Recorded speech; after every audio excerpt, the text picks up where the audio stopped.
اللہ تبارک و تعالی ہمیں آپ کو توفیق عطا فرمائے کہ اس ماہ مبارک کی صحیح طور پر قدر کریں. اور حضرت سلمان فارسی رضی اللہ تبارک و تعالی ان سے نبی اکرم صلی اللہ تعالی علیہ وسلم نے اس ماہ مبارک کی فضیلتوں کے حوالے سے بہت سی باتیں ارشاد فرمائی، جن میں سے چند باتیں یہ ہے کہ آقا کریم صلی اللہ تعالی علیہ وسلم ارشاد فرمایا کہ اس ماہ مبارک میں کوئی اگر فرض کو ادا کرتا ہے تو اللہ تبارک و تعالی اس کو 70 فرائض کی ادائیگی کا ثواب عطا فرماتا ہے. اور پھر یہ کہ اس ماہ مبارک میں جب تک آدمی روزے سے رہتا ہے، یعنی صبح صادق سے لے کر غروب آفتاب تک فرشتوں کی جماعت روزہ رکھنے والے کے لیے مغفرت اور بخشش کی دعا کرتی رہتی ہے. اور یہ کتنی بڑی فضیلت ہے کہ رب کی رضا کے لیے آپ نے اس ماہ مبارک کا ادب کیا، فرائض کی حفاظت کی. تو آپ اگرچہ قرآن کی تلاوت میں نہ ہو، آپ اگرچہ ذکر و اذکار نہ کرتے ہو، آپ اگرچہ کاروبار میں رہیں، سو جائے، لیکن حال اور معاملہ یہ ہوتا ہے کہ جب فرشتوں کی جماعت روزہ رکھنے والے کے لیے مغفرت اور بخشش کی دعا کرتی ہے تو کیا اس سے یہ سمجھ میں نہیں آتا ہے کہ اس ماہ مبارک کو اللہ تبارک و تعالیٰ نے جو فضیلتیں اور برکتیں عطا فرمائی ہے، یہ سب جاننے کے بعد بھی اگر ہم اس کی برکتیں حاصل نہ کر پائے تو یہ ہمارے لیے بہت بڑے افسوس کا مقام ہے. بلکہ نیک عمل کے اجر و ثواب کو اتنا زیادہ بڑھا دیا جاتا ہے کہ اگر آدمی سوچے تو اس کے بارے میں تصور بھی نہیں کر سکتا کہ یہی ماہ مبارک ہے کہ جس کے حوالے سے ہمارے آقا نے ارشاد فرمایا کہ کوئی اگر روزدار کو افطاری کرواتا ہے تو اللہ تبارک و تعالیٰ اسے گردن آزاد کرنے کا ثواب عطا فرماتا ہے. مطلب یہ ہے کہ ایک غلام کو آزاد کرنے کا ثواب دیا جاتا ہے. عرض کیجئے یا رسول اللہ علیہ الصلوۃ والسلام، ہمارے اندر بہت سے ایسے ہیں جو اس بات کی طاقت و استطاعت نہیں رکھتے کہ کسی کو افطاری کروائے. تو ہمارے آقا صلی اللہ تعالی علیہ وسلم نے ارشاد فرمایا کہ افطاری اگرچہ ملاوٹ والے دودھ سے کروائی جائے، یعنی پیور اور خالص دودھ نہیں، ایسا دودھ کہ جس کے اندر پانی ملا ہوا ہے، لیکن یہ کہ اگر افطاری میں وہ دودھ بھی اگر ملاوٹ والا پلا دیا جائے تو ہمارے آقا ارشاد فرماتے ہیں اللہ اسے بھی وہی اجر عطا فرماتا ہے. پھر آپ نے آگے ارشاد فرمایا اس کی بھی اگر طاقت نہیں ہے تو اگر چھوارے کے ذریعے افطاری کروا دیے وہ بھی نہیں ہے تو پانی کے چند گھونٹ کے ذریعے اگر افطاری کروا دی جائے تب بھی اللہ تبارک و تعالیٰ اسے وہی اجر و ثواب عطا فرماتا ہے. تو یہ کون سی ساتوں کی برکتیں ہیں کہ عمل مختصر ہوتا ہے، اجر و ثواب زیادہ ہوتا ہے. تو یقیناً یہ رمضان المبارکہ کی برکتیں ہیں. بلکہ حد تو یہ ہے کہ روزہ رکھنے والے کا اگر احترام کیا جائے، جیسے کہ رمضان المبارکہ میں بہت سے لوگ مزدوری کرنے والے ہوتے ہیں، کام کرنے والے ہوتے ہیں، اور کام کرنے والے جب روزدار ہوتے ہیں نا تو اس کے حوالے سے اتنی بڑی بشارت ہے کہ اگر مالک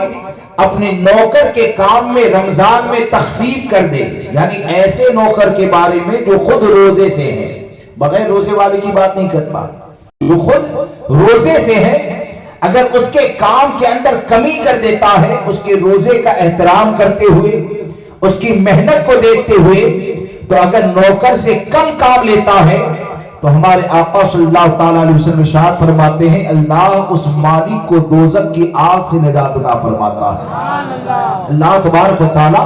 اس مالک کو دوزخ کی آگ سے نجات عطا فرماتا ہے. اب اتنی سب فضیلتیں جب اس ماہ مبارک کو عطا کی گئی تو ہم کو یہ دیکھنا ہے کہ کیا ان فضیلتوں کے اوپر ہماری نظر ہے، کیا ان برکتوں کے حوالے سے ہم نے کبھی غور کیا ہے. حقیقت یہ ہے کہ جو ان فضیلتوں کا اندازہ لگائے اور ان فضیلتوں کے حوالے سے پورے یقین کے ساتھ اس ماہ مبارک کو گزارے تو ماہ مبارک کا استقبال کرنے والے کا حال یہ ہوگا کہ وہ ماہ مبارک کا ادب و احترام کرے گا، یعنی خود بھی روزہ رکھے گا اور خود روزہ رکھنے کے ساتھ اپنے گھر کے اندر بھی روزہ رکھے، رمضان کا ادب و احترام ہو اس کا انتظام کرے گا۔ لیکن آپ دیکھیں کہ بزرگوں نے رمضان المبارک کی آمد کے اوپر جس طرح خوشی کا اظہار کیا اور استقبال کا جو طریقہ پایا جاتا تھا، اور آج ہم میں سے اکثر لوگوں کا جو طریقہ ہے، ان دونوں کے اندر آپ دیکھیں گے تو زمین و آسمان کا آپ کو فرق نظر آئے گا۔ کہ وہ طریقہ یہ تھا کہ شعبان المعظم کا مہینہ آتا تو ایسا نہیں ہے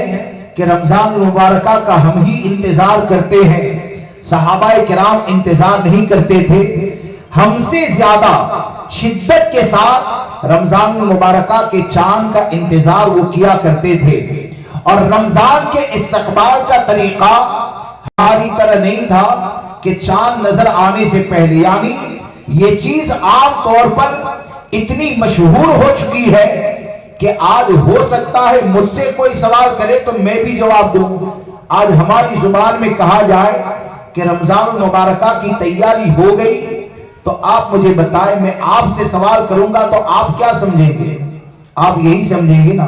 کہ پورے مہینے کی کھجور جمع کر لی ہے کہ نہیں ہے، یعنی عرف یہی ہو گیا ہے، 4 جمعہ کے جوڑے سلوائے کہ نہیں سلوائے، یہ مال جمع کر لیا یا نہیں کیا۔ اور مجھ سے بھی اگر سوال کرے گا، کیونکہ چلن ایسا ہو گیا ہے، عرف ایسا بن چکا ہے کہ اگر مجھ سے بھی کوئی کہے کہ مولانا آپ نے رمضان المبارکہ کی تیاری کر لی ہے، تو اگر میں نے کچھ بھی جمع نہیں کیا ہوگا نا، ارے نہیں بھائی، رمضان المبارکہ کا مہینہ تو قریب آ گیا لیکن میں نے کوئی تیاری نہیں کی ہے۔ تو ہماری تیاری کا معاملہ کیا ہوتا ہے کہ اتنے کلو کھجور آ جانی چاہیے، کستر آ جانا چاہیے، فلاں چیز آ جانی چاہیے،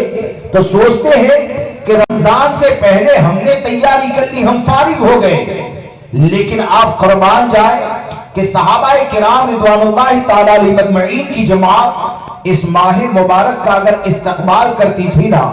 تو ان کا معاملہ یہ ہوتا تھا کہ شعبان المعظم کے مہینے میں ان کے کاروبار کے معاملات، ان کے لین دین کے معاملات، ان تمام چیزوں سے وہ اس طور پر فارغ ہو جاتے تھے کہ رمضان المبارکہ کا چاند نظر آ جاتا نا، تو رمضان المبارکہ کا مہینہ وہ اللہ کی عبادت کے لیے خاص کر لیا کرتے تھے، ذکر و اذکار کے لیے خاص کر لیا کرتے تھے۔ اور آقا کریم صلی اللہ تعالیٰ علیہ وسلم کے حوالے سے یہ آتا ہے، اور حقیقت یہ ہے کہ ہمارے آقا صلی اللہ تعالیٰ علیہ وسلم سے بڑھ کر نہ کوئی سخی آیا ہے، نہ کوئی سخی آ سکتا ہے۔ اسی لیے تو فرمایا گیا نا کہ مانگیں گے مانگے جائیں گے، منہ مانگی پائیں گے، سرکار میں نہ لاہے نہ حاجت اگر کی ہے۔ لیکن اس ماہ مبارک میں یعنی روایت کے اندر یہ آتا ہے کہ نبی اکرم صلی اللہ تعالیٰ علیہ وسلم کی سخاوت کا دریا یہ تو ہمیشہ رہتا ہی تھا، لیکن یہ ماہ مبارک جب آتا تھا تو اس ماہ مبارک میں نبی اکرم صلی اللہ تعالیٰ علیہ وسلم کی سخاوت اور زیادہ اس طرح ہو جاتی تھی جیسے کہ کوئی بہت تیز ہوا چلتی ہے نا، اسی طرح آقا کریم صلی اللہ تعالیٰ علیہ وسلم کثرت سے اللہ کی راہ میں مال کو خرچ کرتے تھے۔ تو ہم اگر کامیاب ہونا چاہتے ہیں تو ہمارے لیے کامیابی کا ذریعہ کیا ہے؟ ہمارے لیے کامیابی کا ذریعہ یہ ہے کہ موجودہ وقت میں جو ماحول ہو چکا ہے، موجودہ وقت میں جو حالات ہو چکے ہیں، اس کے مطابق رمضان المبارکہ کا استقبال نہ کریں، بلکہ صحابہ کرام کی زندگی کو دیکھیں کہ جنہوں نے نبی اکرم صلی اللہ تعالیٰ علیہ وسلم کی بارگاہ میں رہ کر تربیت حاصل کی، اور وہ تربیت کو حاصل کرنے کے بعد ان کا جو رمضان المبارکہ کے استقبال کا طریقہ ہوتا تھا، اسی طریقے کو اگر اپنائیں اور اس ماہ مبارک کو عبادت کے لیے خاص کریں، توبہ استغفار کے لیے خاص کریں، نیک کاموں کے لیے خاص کریں، تو یہ طریقہ ایسا ہوگا کہ صحیح معنوں میں ہم نے بزرگوں کو دیکھ کر ماہ مبارک کا استقبال کیا ہے۔ اور یہ طریقہ اگر نہ رہے تو صرف یہ کہ جو چیزیں ہوتی، حال یہ ہوتا ہے کہ کہ رمضان المبارکہ میں ہمارے بزرگوں نے تو یہ فرمایا کہ رمضان المبارکہ کا مہینہ آئے نا تو کاروبار میں کچھ کمی کر دو. ہاں کاروبار میں کچھ کمی کر دو. حالانکہ یہ روایت میں آتا ہے کہ رمضان المبارکہ میں روزی میں برکتیں عطا کی جاتی اور ہم دیکھتے بھی ہیں رمضان المبارکہ میں رزق میں برکتیں عطا کی جاتی ہے. لیکن یہ کہ بہت سے لوگ کاروبار کی بنیاد پر یعنی ہوتا یہ ہے کہ کئی بار روزوں سے بھی غافل ہو جاتے ہیں. کاروبار کی بنیاد پر کاروبار کرنے والا اگر رات میں چکن بیچتا ہے نا تو ہوتا یہ کہ 10 دن والی تراویح کہاں ہوتی یعنی ایک قرآن کہاں ختم ہوتا ہے تو 10 دن میں جا کر ایک قرآن ختم کر لیا. اب کیا کریں گے؟ بولے کہ مغرب کے بعد سے دکان کے اوپر جا کر بیٹھ جائیں گے, مرغیاں بیچیں گے, سامان بیچیں گے, اور اگر کاروبار چل گیا تو وہ یہ سوچتا ہے کہ ہم نے بہت زیادہ برکتیں حاصل کر لی. آپ ذرا غور کیجئے کہ رمضان المبارکہ میں اگر آپ نے اس کا ادب نہ کیا, احترام نہ کیا, روزے نہ رکھ پائے, تراویح نہ پڑھ پائے, اور اس کے بعد اگر آپ نے لاکھوں روپیوں کو بھی جمع کر لیا تو اسے برکت نہیں کہا جائے گا بلکہ اسے یہ کہا جائے گا کہ یہ تمہارے لیے ایسی مصیبت ہے کہ تم نے رمضان کی قدر نہ کی اور مال کو جمع کر لیا.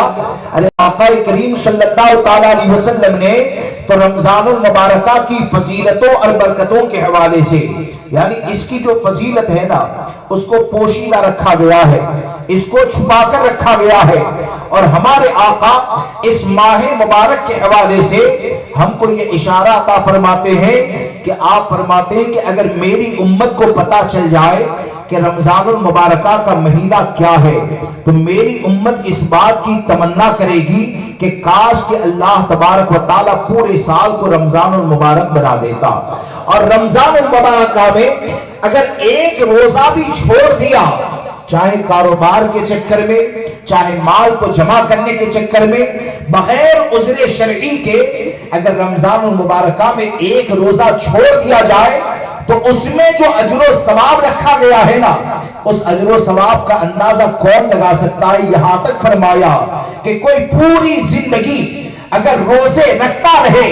لیکن رمضان المبارکہ کا ایک روزہ اگر چھوڑ دیا نا تو پوری زندگی کے روزے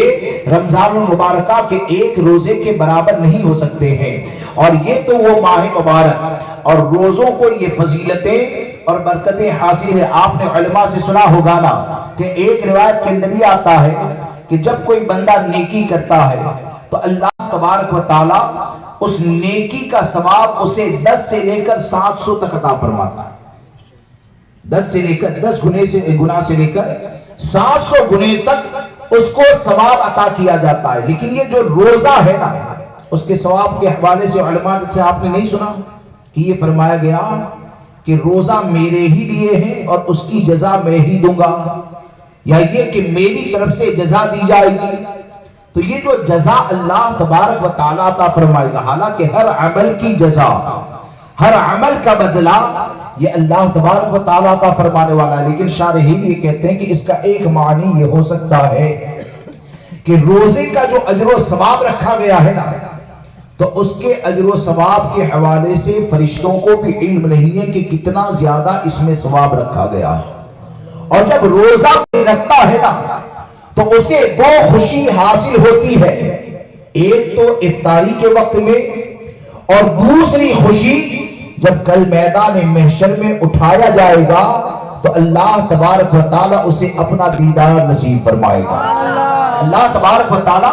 اسے اپنا دیدار نصیب فرمائے گا. تو ایک معنی یہ بیان کیا کہ یہ جو کہا نا کہ روزہ میرے ہی لیے ہے اور اس کی جزا میں ہی دینے والا ہوں, تو علماء نے یہاں تک فرمایا کہ رمضان المبارکہ میں روزہ رکھنا یہ اتنا بہترین اور فضیلت والا عمل ہے کہ اس کے بدلے میں بے شمار اجر و ثواب عطا کیا جاتا ہے. یعنی 700 گنا سے زیادہ ملنا یہ تو لازم ہے. اور اس کے علاوہ یہ بھی ہو سکتا ہے اس کا معنی کہ اس کے اجر و ثواب میں بدلہ یہ ہوگا کہ ہم اگر رمضان المبارکہ کے روزے رکھیں گے تو یہ روزے کی برکتوں کی بنیاد پر جنت میں اللہ کا دیدار عطا کیا جائے گا. اب اتنی بڑی فضیلت والا مہینہ اللہ تبارک و تعالیٰ نے ہم کو عطا فرمایا، تو ہم کو یہ چاہیے کہ اس ماہ مبارک کی قدر کریں، اس ماہ مبارک کا ادب و احترام کریں اور شریعت کی پابندی کریں۔ اور مقصد یہ ہوتا ہے، یعنی رمضان المبارکہ کا یہ جو مہینہ اللہ نے عطا فرمایا، اس کا مقصد کیا ہے؟ کیا صرف کھانے پینے سے رک جانا یہی مقصد ہے؟ آپ رمضان المبارکہ میں دیکھیں گے کہ روزہ رکھنا ہے تو رات میں کیا کریں گے؟ بولے کہ کرکٹ کھیلیں گے۔ ہاں، رات میں کرکٹ کھیلیں گے۔ کیا کریں گے؟ بولے کہ کیرم بورڈ کھیلیں گے۔ کیا کریں گے؟ تو بولے کہ راندیر جائیں گے اور سڑے ہوئے دیوبندیوں کے وہاں جا کر تندوری کھائیں گے، پارٹی رکھی جاتی ہے اور نہ جانے کیا کیا کیا جاتا ہے۔ یہ ہنسنے والی بات نہیں ہے، یہ رونے کا مقام ہے کہ وہ رمضان المبارکہ کا مہینہ کہ جس میں اتنی زیادہ فضیلتیں ہیں، اتنی زیادہ برکتیں ہیں کہ اتنے زیادہ لاپرواہ ہو جائے کہ سڑے ہوئے دیوبندی کے وہاں سے چکن کو خریدا جائے یا سموسے خریدے جائے یا رول خریدا جائے یا پراٹھے خریدے جائے اور اس کو باقاعدہ طور پر معاذ اللہ رب العالمین مساجد میں افطاری کے لیے بھیجتے ہیں، اور بھیجتے ہیں تو یہ سوچتے ہیں کہ یہ پہنچا دو میرے باپ کے ایصال ثواب کے لیے، یہ پہنچا دو میرے خاندان کے ایصال ثواب کے لیے، یہ پہنچا دو فلاں کے ایصال ثواب کے لیے۔ آپ نے کبھی اس بات پر غور کیا کہ ایک مسلمان روزے کی حالت میں پانی پینے سے رک جاتا ہے، روزے کی حالت میں کھانے سے رک جاتا ہے، پورا سال اس کے لیے جو کھانا جائز ہے، حلال ہے، غروب آفتاب کے بعد جو کھانا اس کے لیے جائز حلال ہے، صبح صادق سے پہلے جو کھانا اس کے لیے جائز اور حلال ہے، جب ایک بندے مومن ان جائز چیزوں سے روزے کی حالت میں رب کی رضا کے لیے رک جاتا ہے، تو اگر افطاری میں دیوبندی کے ذبح کیے ہوئے گوشت کا انتظام کیا جائے اور وہاں پر اس گوشت کو رکھا جاتا ہے،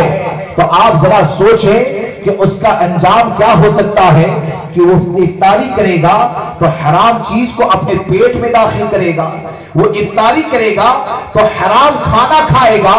اب حرام کھانا جب اس نے کھا لیا تو یہ حرام کھانے کا معنی کیا ہوگا کہ وہ ماہ مبارک کہ جس میں ایک فرض کو ادا کیا جائے، تو ایک فرض کو ادا کریں گے تو اللہ تبارک و تعالیٰ 70 فرائض کے ثواب کو عطا فرماتا ہے، لیکن تو نے جو لقمہ پہنچایا ہے، تو نے جو دیوبندی کا گوشت پہنچایا ہے، تو نے جو دیوبندی کا قیمہ یا پراٹھا پہنچایا ہے، تو اس کا حال اور معاملہ یہ ہوتا ہے کہ تیرا ایک لقمہ کہیں ایسا نہ ہو کہ اس کو فرائض کی حفاظت سے محروم کر دے، تیرا ایک لقمہ ایسا نہ ہو کہ اس کی عبادتوں کو کہیں رد نہ کر دیا جائے۔ اس کی وجہ اور سبب یہ ہے کہ جب آدمی حرام کھائے گا اور حرام غذا کو اپنے پیٹ کے اندر جگہ دے گا تو حرام کی نحوست کا حال یہ ہوتا ہے کہ حرام غذا کی بنیاد پر عبادتوں کو برباد کر دیا جاتا ہے۔ حضرت عبداللہ ابن عمر رضی اللہ تعالیٰ عنہما کہ آپ نے ارشاد فرمایا کہ کوئی بندہ اتنے زیادہ روزے رکھے کہ روزہ رکھنے کی وجہ سے وہ بال سے زیادہ باریک ہو جائے، اور اتنے زیادہ قیام کرے، نماز پڑھے کہ وہ قیام کرتے کرتے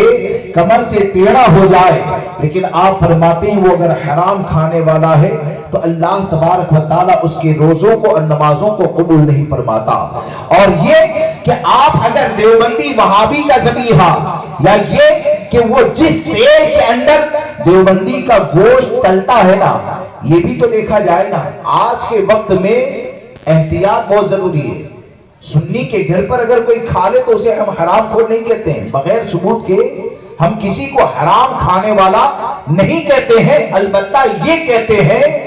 کہ جب لوگوں نے اسباب ستہ کے نام پر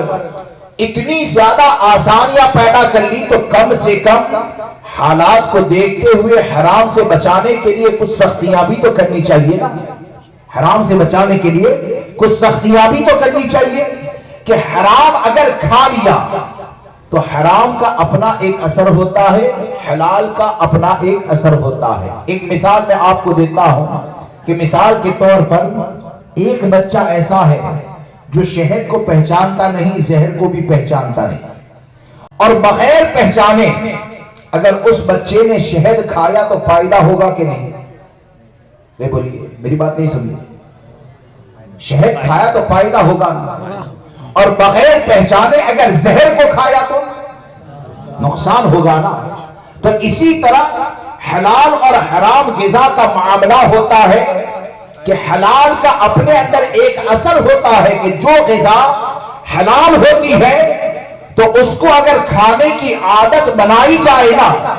تو نصیحت سنتے ہیں تو دل نصیحت بھی قبول کر لیتا ہے۔ حلال کی برکتیں یہ ہوتی ہیں کہ حکم شرع کو سننے کے بعد اس کا دل بیمار نہیں ہوتا ہے، بلکہ وہ جلدی سے حکم شرع کو دل سے لگانے کے لیے تیار ہو جاتا ہے۔ حلال کی برکت اس کا اثر یہ ہوتا ہے کہ حلال اگر کھاتا ہے تو اس کے قدم یہ جائز جگہوں کی طرف جاتے ہیں، لیکن اگر حرام کھانے لگے اور حرام کو اپنے پیٹ کے اندر جگہ دیتا ہے تو حرام خوری کی عادت یہ ہوتی ہے کہ وہ یہ سوچتا ہے کہ میں تو اتنی زیادہ نصیحتیں سنتا ہوں، میرے دل پر اثر کیوں نہیں ہوتا ہے؟ وہ یہ سوچتا ہے کہ میرے قدم مسجد کی طرف کیوں نہیں جاتے ہیں؟ وہ یہ سوچتا ہے کہ میں رمضان المبارکہ کا ادب کیوں نہیں کر پاتا ہوں؟ تو یقین جانے کہ جہاں پر دل نیکیوں کی طرف مائل نہیں ہوتا ہے، جہاں پر دل شریعت کے احکام کو قبول نہیں کرتا ہے تو اس میں بہت حد تک حرام غذا کا اثر ہوا کرتا ہے۔ اس لیے ہم کو یہ چاہیے کہ اس بات کو یقین سے جانے کہ بکرے کا گوشت جو ہوتا ہے نا، یا بڑے کا گوشت ہو یا کوئی بھی گوشت ہو، آپ اگر یہ سوچتے ہیں کہ اس کے ذریعے طاقت پیدا ہوتی ہے تو اس بات کو یاد رکھ کر چلنا کہ اگر دیوبندی کے وہاں سے چاہے آپ بکرا لا کر کھائے، چاہے آپ مرغی لا کر کھائے، چاہے قیمہ لا کر کھائے، یا جس کڑائی میں دیوبندی کا ذبح کیا ہوا گوشت اس کو تلا جاتا ہے، اس کو بنایا جاتا ہے، وہاں پر جا کر آپ آلو کے بھجیے لا کر کھائے، آپ کچھ بھی کھائیں گے نا تو یہ طاقت دینے والی چیز نہیں ہے، بلکہ حرام غذا یہ آپ کے دل کو مردہ کر دے گی۔ اگر اس کی جگہ پر آپ نے حلال کمائی میں سے سوکھی روٹی کے ذریعے اگر افطار کی تو انشاءاللہ اس سے تمہارے دل میں نورانیت پیدا ہو جائے گی۔ اس لیے رمضان المبارکہ کے قدر میں، اور یہ رمضان المبارکہ ہی کی بات نہیں ہے، یہ تو ہمیشہ کے لیے حرام ہے۔ دیوبندی وہابی کا ذبیحہ یہ تو ہمیشہ کے لیے حرام ہے۔ جب اللہ کی رضا کے لیے آپ روزے کی حالت میں کھانے پانی سے رک گئے جو مغرب بعد جائز ہے، تو یہ تو وہ چیز ہے کہ روزے کی حالت میں کھاؤ، مغرب سے پہلے کھاؤ، مغرب کے بعد کھاؤ، شعبان میں کھاؤ، رجب میں کھاؤ، زندگی میں کبھی بھی کھاؤ گے تو جب اس کو حرام کر دیا گیا ہے تو اس بات کو یاد رکھ کر چلیں کہ افطاری کا انتظام اگر ہم کو کرنا ہے نا تو ہمارے اوپر واجب نہیں ہے کہ گوشت کھلانا ہی پڑے گا، ہمارے اوپر واجب نہیں ہے کہ روزانہ آپ گوشت کھائیں گے تبھی اجر و ثواب دیا جائے گا، ہمارے اوپر واجب یہ ہے کہ گوشت کھائیں، سبزی کھائیں، چاول کھائیں، جو بھی کھائیں، ہمارے اوپر فرض یہ ہے کہ رزق حلال ہی کھائیں، رزق حلال ہی کھائیں۔ تو ان چیزوں کا لحاظ کریں، ان چیزوں کا ادب و احترام کریں۔ ایک مرتبہ درود پاک پڑھ لیجیے، اللہم صلی۔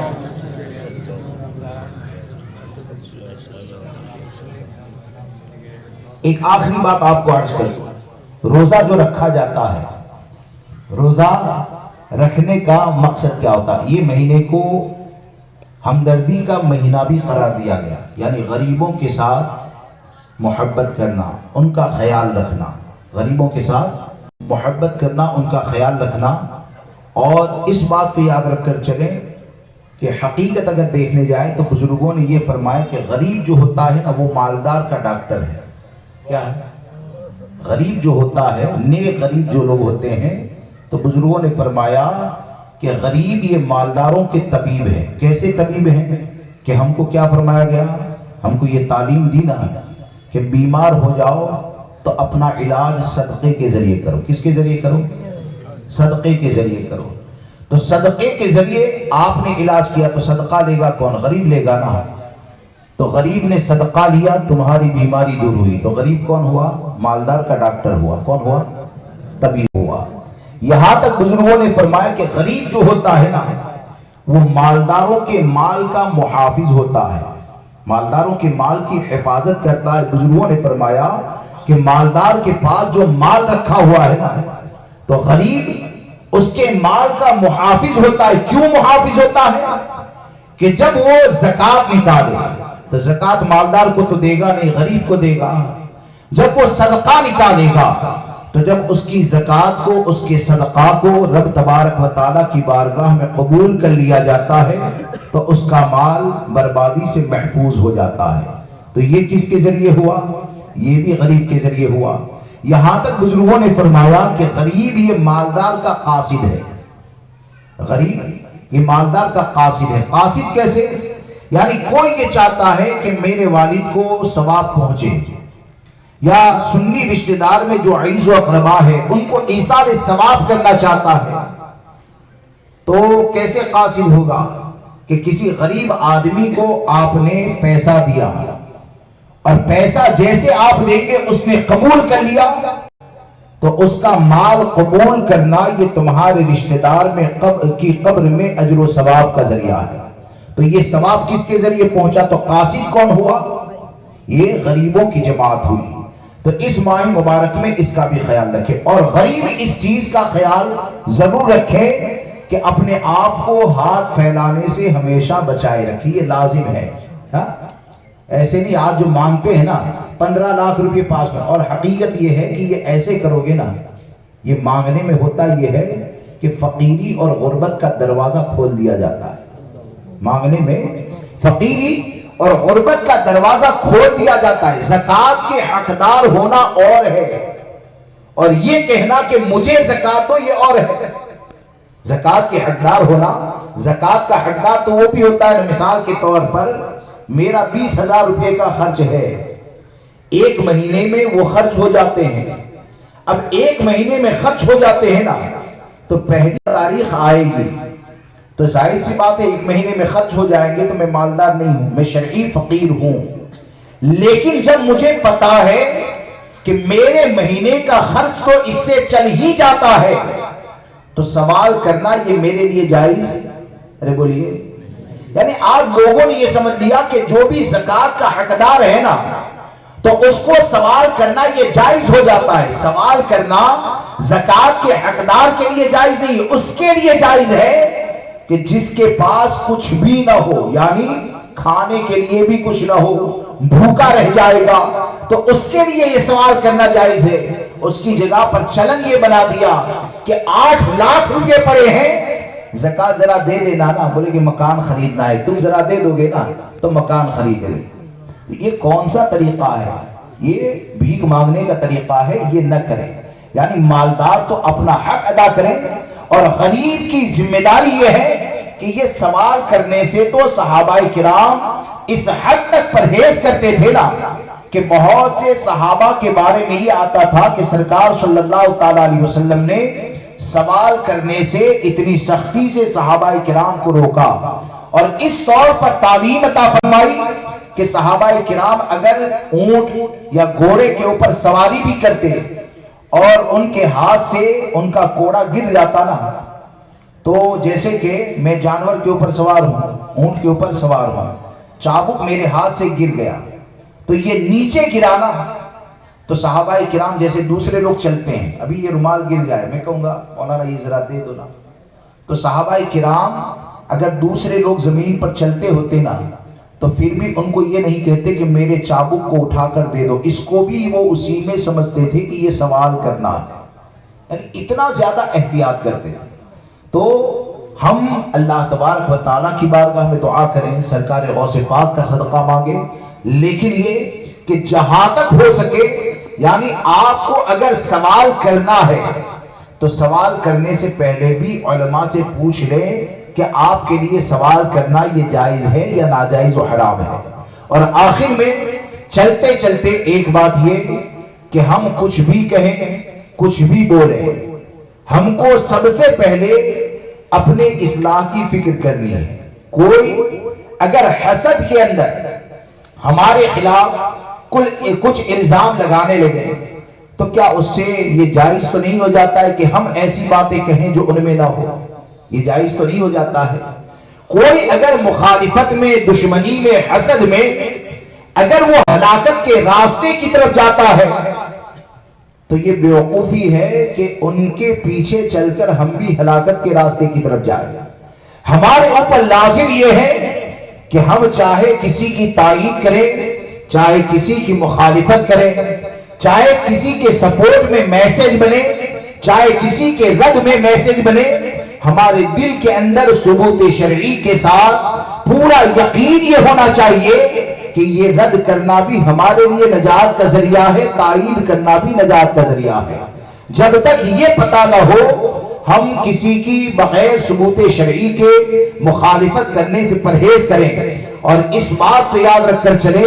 کہ ہم جو بھی کرتے ہیں اللہ تبارک و تعالی جانتا ہے۔ اللہ تبارک و تعالی مجھے، آپ کو، سب کو رمضان المبارکہ کی قدر کرنے کی توفیق عطا فرمائے۔ بولنے میں جانے انجانے اگر مجھ سے کوئی غلطی ہو گئی ہو تو آپ سب کو گواہ بنا کر توبہ کرتا ہوں۔ استغفر اللہ ربی من کل ذنب واتوب الیہ، لا الہ الا اللہ محمد رسول اللہ صلی اللہ تعالی علیہ وسلم۔ السلام علیکم۔